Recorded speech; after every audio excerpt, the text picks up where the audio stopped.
Olá pessoal, tudo bem? Professor Jackson aqui novamente com vocês. Hoje nós estaremos dando continuidade à correção de questões, né, voltadas para Enem, vestibulares, no que tange ali ao Brasil, né? Nós estamos trabalhando no Brasil colonial. Demos uma parada na questão do conteúdo, demos uma parada na questão do conteúdo para trabalhar basicamente questões, né? Correção de questões, porque a correção de questões vai nos levar a algum sentido, né? Da questão da própria de como que essas bancas, né? Como o INEP, como outras, como universidades, né? Produzem o ideal dessas questões, o que elas querem com as questões. Então é isso que a gente vai ver na aula de hoje, tá bom? São 10 questões. As primeiras 5 questões são questões um pouco mais antigas, e as outras 5, denominado pela apostila de atualize-se, são questões mais voltadas, um pouco mais atuais, né? Nas últimas provas, digamos assim, tá bom? Então, vamos dar continuidade aí à nossa aula naquilo que nós viemos fazer, beleza? Deixa eu só colocar novamente aqui.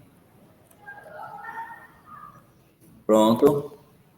Então, pessoal, vamos à primeira questão. A primeira questão é da PUC do Rio Grande do Sul, tá? E ela diz assim, ó, a primeira metade do século XVII se caracterizou na história da colonização portuguesa na América pelas invasões holandesas no Nordeste do Brasil. Sobre esse processo, é incorreto afirmar que, pessoal, o enunciado da questão é muitíssimo importante que nós possamos ter atenção sempre nas provas, porque o enunciado, ele manda muito, tá? O enunciado, ele manda muito. Primeira coisa, incorreto. Então, nós sabemos que tem de letra A, né? Nós sabemos que tem de letra A letra E, basicamente, e que entre elas existe uma incorreta, as outras estão corretas, beleza? Então, vamos lá, letra A. O que ele está falando? Primeiro, o enunciado da questão, as invasões holandesas no Nordeste do Brasil, né? Basicamente, Pernambuco, é onde eles vão as invasões vão se concretizar, né? Vai ter um período dentro da União Ibérica e um pouquinho depois, quando Portugal reassume o poder de suas colônias, né?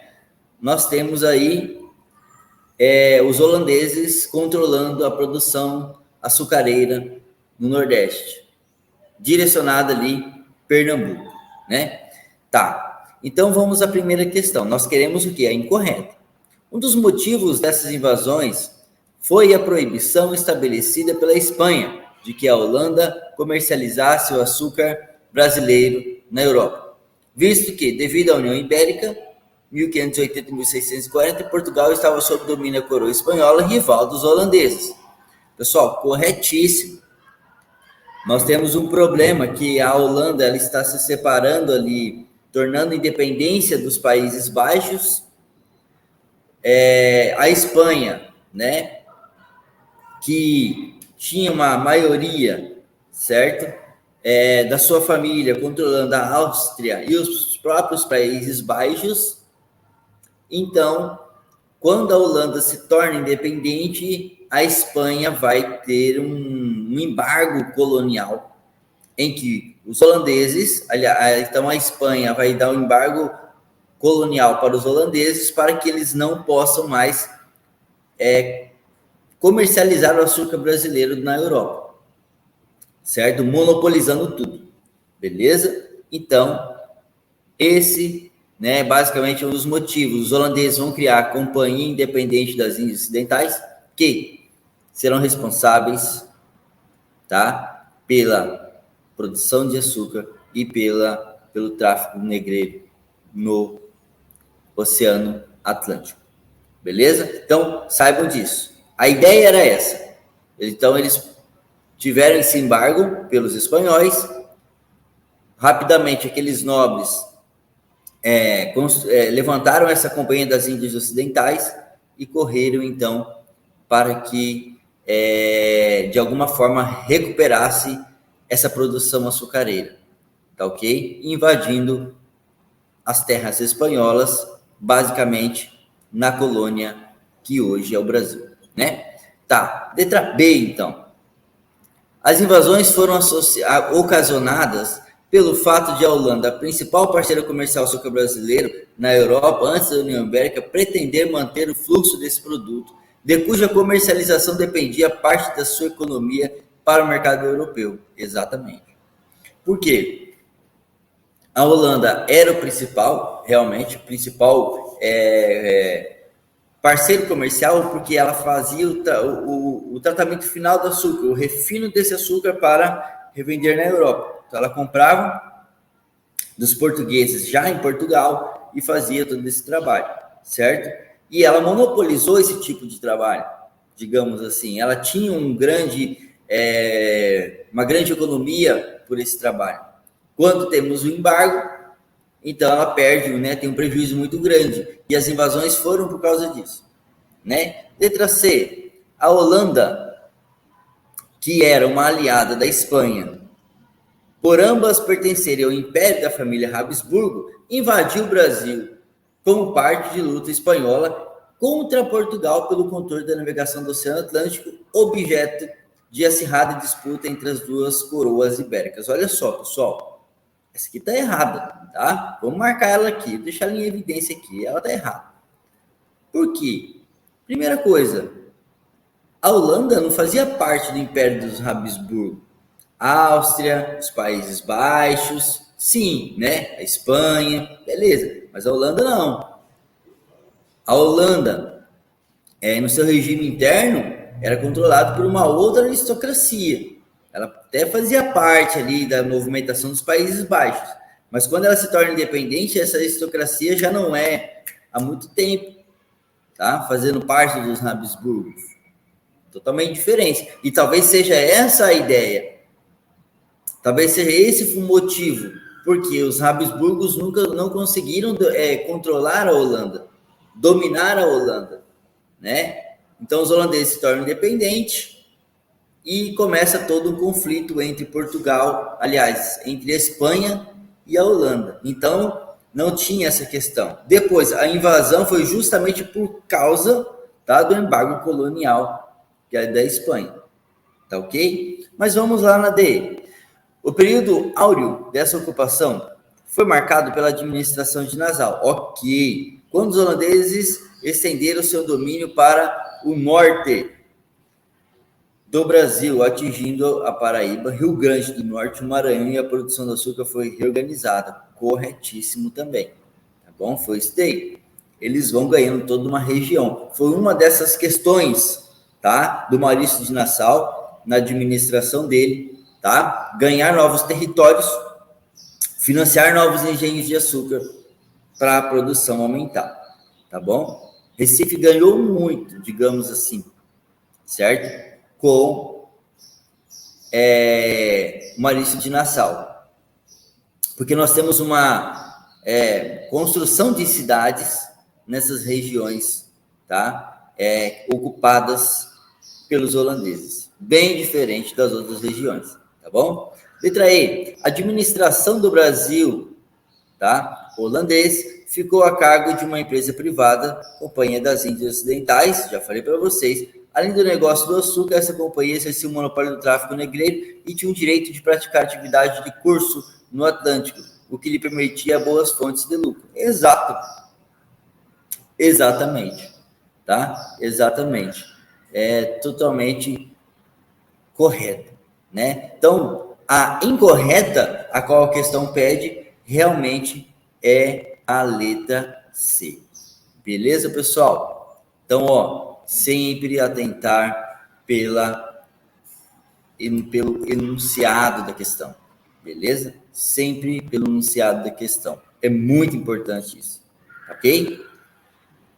Vamos para 2. Universidade Federal do Paraná. A partir do século XVI, o catolicismo constituiu um dos pilares fundamentais da colonização portuguesa no Brasil. Sim, sobretudo a difusão da religião católica na América Portuguesa. É correto. Aliás, desculpa, tá? Sobre a difusão da religião católica na América Portuguesa. É correto afirmar que ela, né? Então, quais os feitos que essa religião católica na América Portuguesa, difusão da religião católica, causou, né? O que a questão está pedindo para nós, certo? Então, o catolicismo ele vai ser um dos pilares fundamentais, tá, na colonização portuguesa no Brasil. Tá ok, então. Vamos lá. Algumas alternativas, né? Algumas alternativas estão dizendo aqui, ó. Então, vamos lá.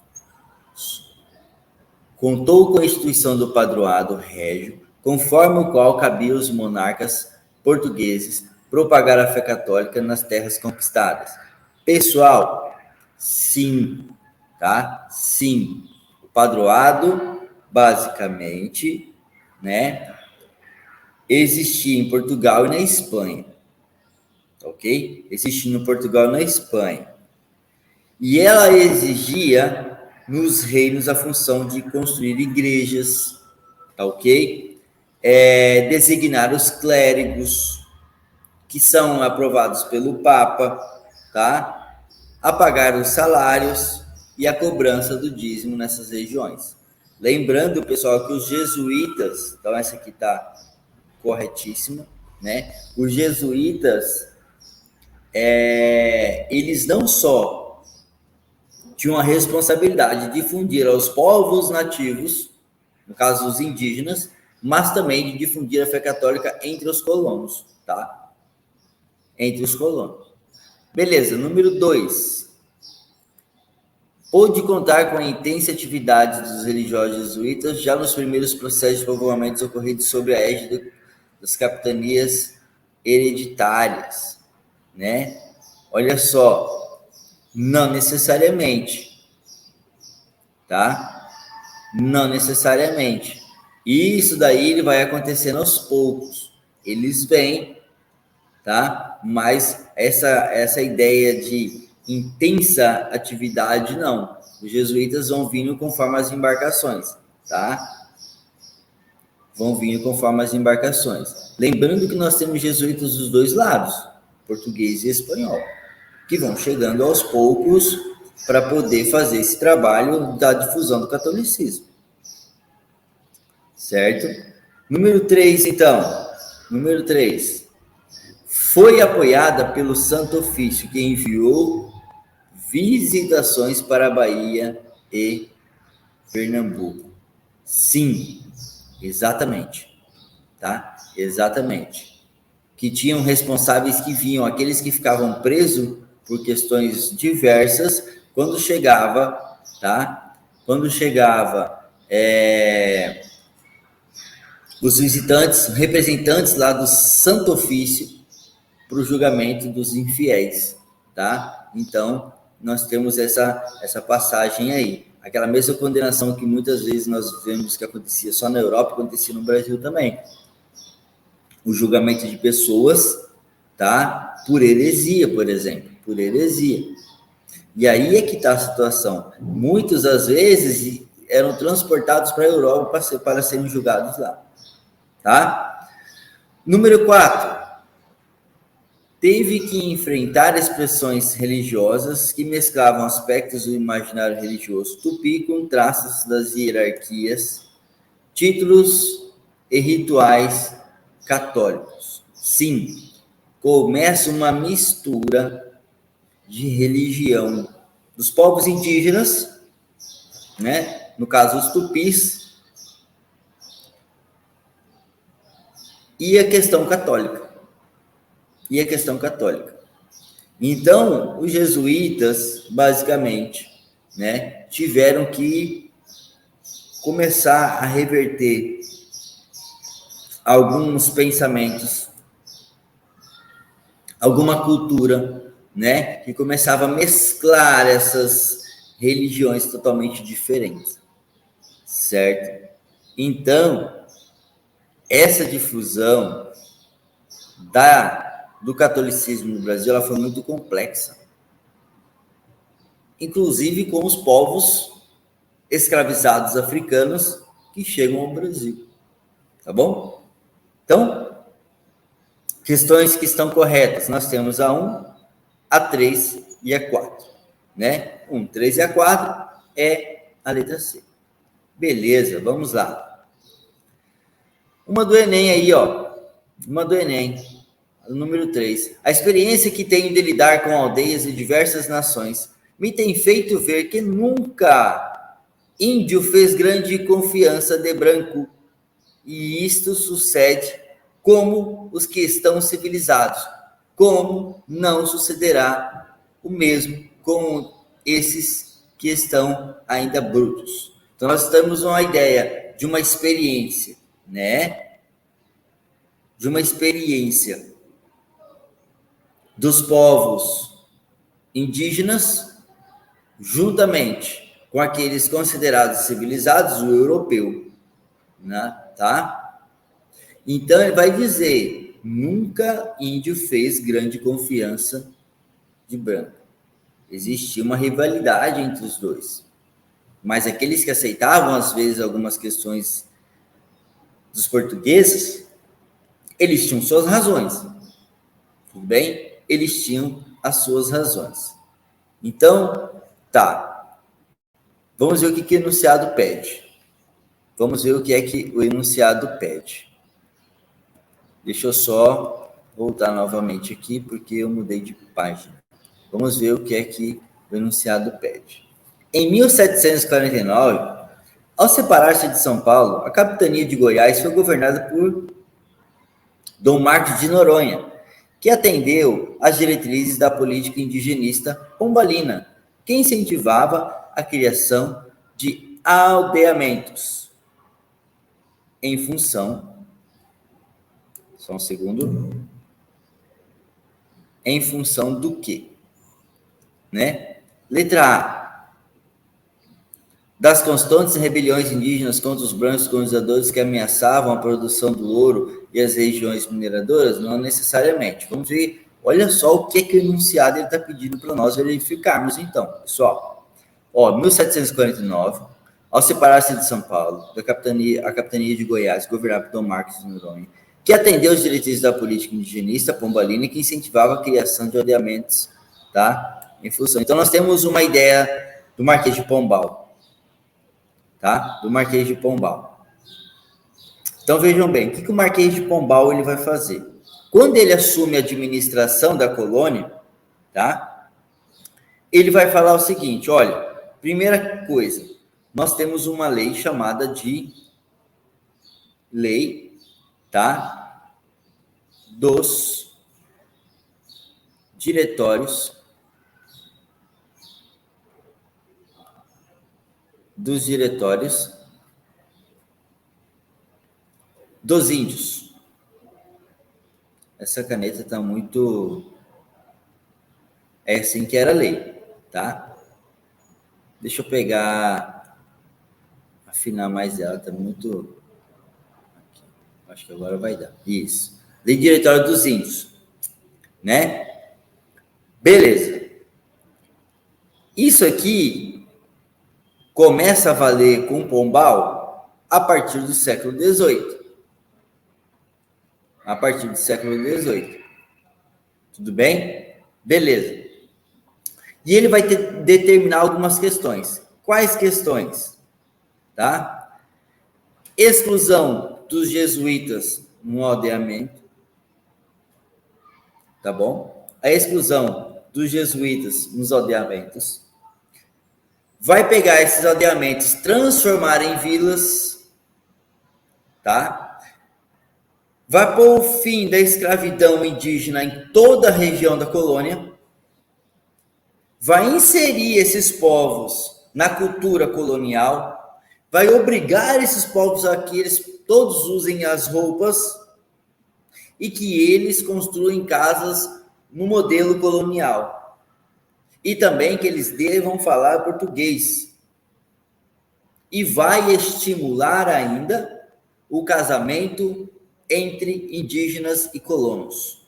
Então, ó, vários pontos, tá? Sobre a lei do Diretório dos Índios no século XVIII por Marquês de Pombal, certo?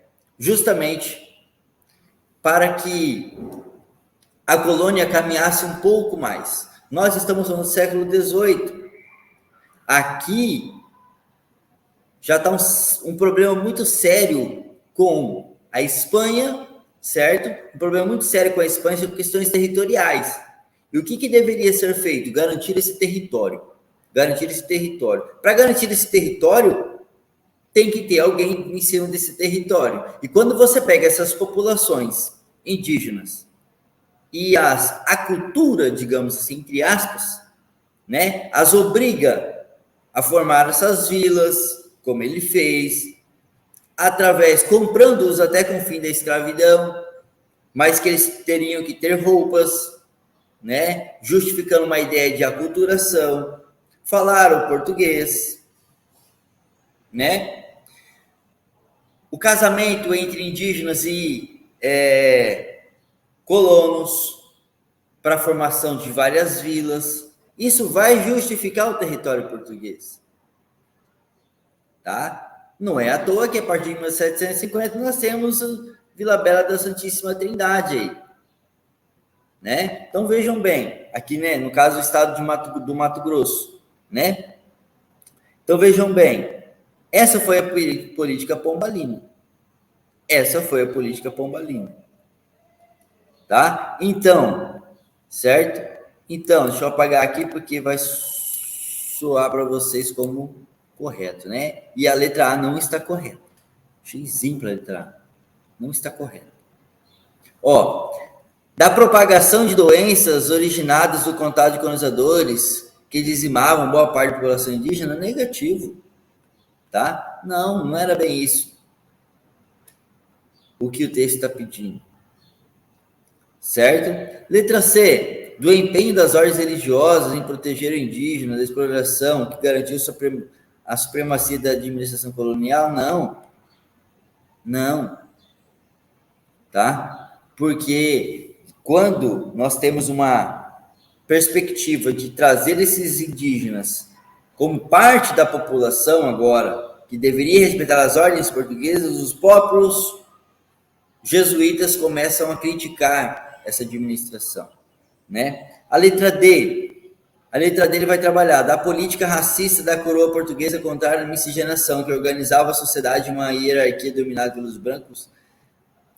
Pode até ser hierarquia dominada pelos brancos, né? Mas ela não vai fazer ser contrária à miscigenação. Ela não vai ser contrária nesse momento, não.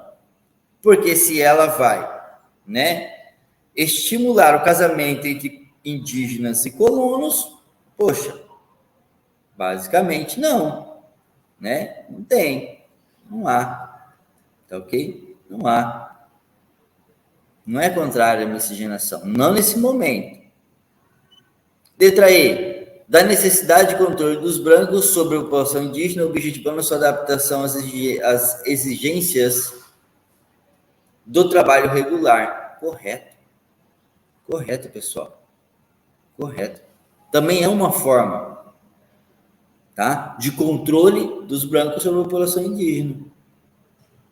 Certo? Porque um trabalho regular ele gera mais economia, digamos assim. Eles não vão trabalhar só para que eles comam, eles vão trabalhar para a produção interna, como um todo. O que eles não estavam acostumados. Tá? O que eles não estavam acostumados.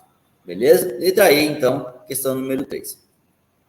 Então, a FATEC de São Paulo aí, ó, número 4. Nesse caso, como em quase tudo, os adventícios que chegaram depois deveriam habituar-se às soluções e muitas vezes aos recursos materiais dos primitivos moradores da terra. Exatamente. Quem chegou tem que se adaptar àquilo que a terra está oferecendo, né?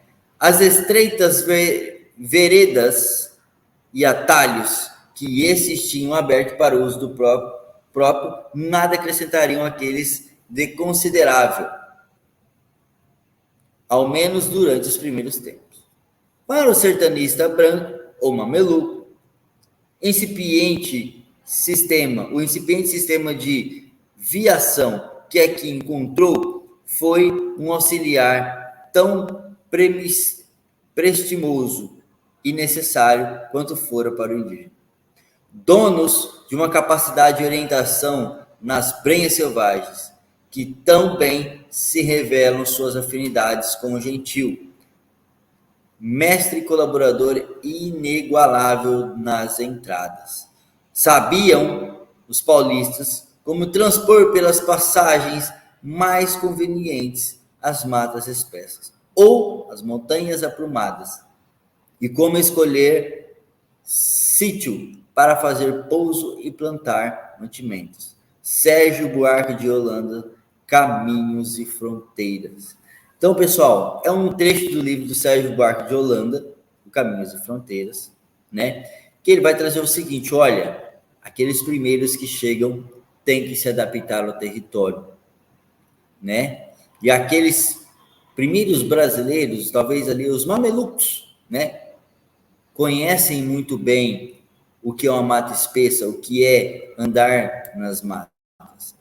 E assim como os indígenas ainda vão contribuir para as entradas e as bandeiras, quais nós vimos, né, durante a aula, as aulas teóricas. Então, ó, segundo o historiador Sérgio Buarque de Holanda, sobre os indígenas e os sertanistas que circulavam pelo sistema de estradas que ligavam a Vila de São Paulo e o sertão ao sertão e à costa, é correto afirmar que. Então, a questão 4, ela traz, né, algumas coisas sobre as entradas e bandeiras. Então, ó, os sertanistas precisavam construir muitas vias de acesso entre São Paulo e o sertão, substituindo as poucas e estreitas veredas abertas pelos indígenas. Negativo, tá? Não tinha necessidade. Tinham várias vias. Só bastava que você conhecesse essas vias, né? Os diversos caminhos. Os indígenas foram importantes colaboradores dos paulistas. Nas entradas, pessoal, corretíssimo. Por que corretíssimo?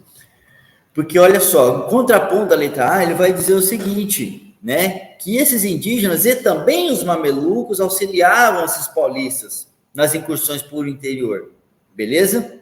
Eles vão indicar melhores trilhas, basicamente, né? Vegetais que poderiam comer, vegetais que serviriam de remédios, tá? Faziam a plantação de roças, basicamente isso, certo? Porque eles já tinham conhecimento de toda a região, tá? Então, ó, letra C, os sertanistas, ao contrário dos indígenas, pouco sabiam da arte de transpor as matas e escolher o melhor lugar para fazer pouso. Negativo. Eles tinham aprendido com esses povos, porque a maioria já nasceu dali, tá? Nós estamos falando aí já de mais quase 100 anos aí de uma colônia, tá ok? Nós estamos falando de muito tempo já tem pessoas que nasceram, que já estavam convivendo com esses povos aí, tá bom? A letra D, os sertanistas não conseguiram se adaptar aos recursos materiais indígenas. Totalmente errado, se adaptaram sim, tem que se adaptar, ou se adapta, né, ou infelizmente vai padecer. Letra E, os indígenas se diferenciavam dos sertanistas por terem uma capacidade maior de transpor montanhas e plantar mantimentos. Olha, não necessariamente. Poderiam diferenciar culturalmente, né? Mas a ideia de transpor as montanhas, plantar mantimentos, não, pessoal, não. Eles vão aprender muito bem com esses povos indígenas, certo? Eles vão aprender muito bem. Vão viver como os povos indígenas, vão se adaptar àquilo ali. E muitos já vão nascer nessa região, vão crescer junto, então, basicamente, tá? Não era muita coisa que tinha que se fazer, não sei se adaptar, aprender a fazer, tá ok? Letra B, então, é a letra correta, beleza? Número 5.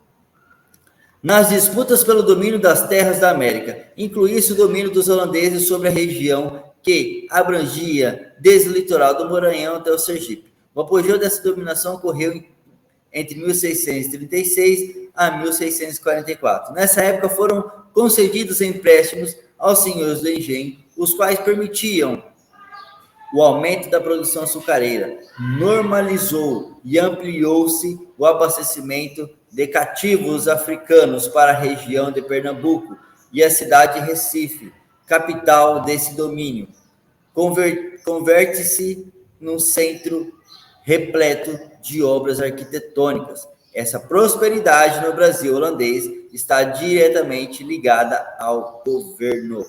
Beleza, pessoal? Basicamente, né, qual é o governo que veio representando a Companhia das Índias Ocidentais dos holandeses, né, para Pernambuco? Nós estamos falando do Conde Maurício de Nassau, tá? Conde Maurício de Nassau. Príncipe regente Dom João vai chegar em 1808, tá? Não tem nem o que discutir sobre os outros. Conde Maurício de Nassau. E esse cara aí, tá? Ele vai estabelecer um governo totalmente holandês no Brasil. Vai trazer urbanização, construção de pontes, intensificar o tráfico negreiro, tá? O que é o pior, digamos assim, né? A recuperação dos engenhos perdidos, financiar essa recuperação e trazer novos engenhos, tá? Só que ele não vai cumprir todas as exigências da Companhia das Índias Ocidentais, até porque o pessoal não vai dar conta de pagar o financiamento, vai dar um problema muito forte. Ele futuramente, em 1644, ele tem que retornar para a Holanda. Tá ok? Mas, em questão de estrutura, principalmente para Recife, o Conde Maurício de Nassau vai ser muito bom, estruturalmente para as cidades. Tudo bem? Pessoal, primeiras 5 questões aí, ó, filezinho, tudo tranquilo, tá? Para que nós possamos aprender mais, beleza?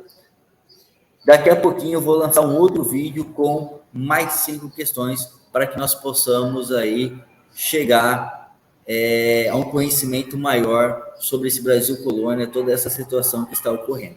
Tudo bem, pessoal? Ó, forte abraço, dê o seu like aí se você gostou dessa aula, desse comentário, e não se esqueça de se inscrever no meu canal, que vai ajudar muito, tá? A ideia aqui é que possa ajudar vocês o conhecimento histórico, né, sobre o Brasil colônia, sobre o Brasil em si, tá bom? Começando por colônia até chegar nas atualidades políticas e tudo mais. Tudo bem, pessoal? Muito obrigado. Até mais. Forte abraço e sucesso para vocês. Tchau, tchau.